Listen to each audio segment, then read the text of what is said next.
بالله من الشيطان الرجيم. بسم الله الرحمن الرحيم. انتهائي كان الإكرام ضد الناس الكرام سيبانو المحترم شيخ إدريس سلمي كون كيوزالين لاري مركو أجد فيلمي برانو. السلام عليكم ورحمة الله وبركاته. نون او تاسو دلته راجم شویو یا چې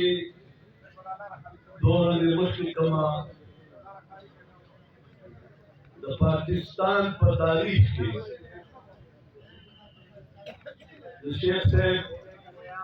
سره عقیدت د مینې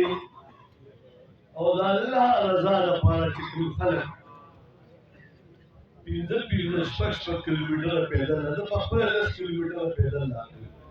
غنی خان روډ نه دیږي او دنیا را سره روانه او چا ورته چې فوټو صبح سماسه ویل دوانه تکول یې د دې شرط پر خو دې شیخ صاحب دراغله او دا ایمان دې چې جراده کې شرط ته خو دې وي بشي دې ټول خلک سیستم دا سره چې موتا خو یو بل مخاوت لرو دا لکونه خلک د الله رضا لپاره راغلي او دې شیخ صاحب سره د مینې او د عقیدت لپاره راغلي. نو دا خلکو ته وایو چې ګوره د علم دروازه دا بندېږي نه، دا قیامت پورې دا دین دا وخولیږي. شیخ صاحب زمون داغه ادا داسې و چې ټول دنیا وي زما ډېر ملګری هر سړی دا وایي کله زه دا وایم چې زموږ سره ډېر زیات تعلق و بیا زما د برخوردار د زبیر علي سره بې انتها زیات تعلق و بې انتها زیات چې څه ته وایي او دغه رنګې هر سړی سره د هغې یو ډېره ښایسته مینه محبت خلوص شفقت و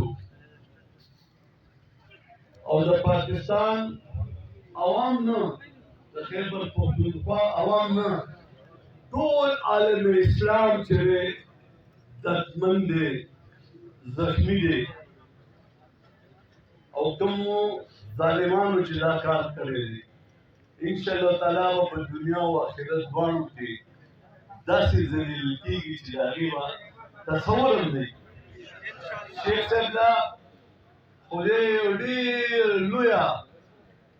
مرتبه ورکړه. لشل لکه کسان بې وینا شرکت کول دا د هغې د درجات د بلندولو موږ او تاسو ته یو ښکاره نښه وه. انشاءالله تعالی موږ به دعا کوو، تاسو هم دعا غواړو او چې کوم د هغې شاګردان دي د هغو باندې ډېره زیاته ذمهداري ده چې د دین د اواز په دې انداز رسول به خپل فرض ګڼئ څنګه چې شیخ صاحب په خلوص په مینه په محبت په دلایلو او ډېر په ښه انداز دا دین خور کړی و. انشاءالله تاسو به خوروئ. نن زه ما سره د ټول صوبې تاجران راغلي د هغوی شکریه ادا کوم، د چیمبر صدران راغلي یعنې ټول خلک دردېدلي دي د هغوی شکریه ادا کوم، ستاسو ټولو شکریه ادا کوم او د دې فیملي د طرف نه د ټول پاکستان د ټولو خیبر پښتونخوا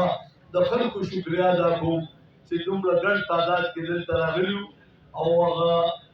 ډېر یو عظیم درد یو عظیم غم چې موږ ټولو ته میلاو شوی و، خاص کر د هغې فیملي ته میلاو شوی و. دې دومره دنیا را ټولو سره هغه غم چې تقسیم شو او موږ د هغوی شکریا ادا کوو او د دوی فیملي ته مشرانو ته خپل مشرانو ته خپل عالمانو ته دا یقینداني ورکوو چې انشاءالله تعالی په کوم ځای کې زموږ ضرورت وي انشاءالله ډېر مخکې به تاسو مونږ په هغې کې ګورئ الله پاک دې شیخ صاحب لا درجات بلند کړي د هغې فیملي او خاص کر د هغې برخوردار چې چاته دا پګړۍ په سر شوه الله نه به دعا غواړو چې د هغې دا علم دوی ته منتقل شي او د هغې نه زیات خدمت دا وکړي او زموږ استاد تعاون به سره شکریه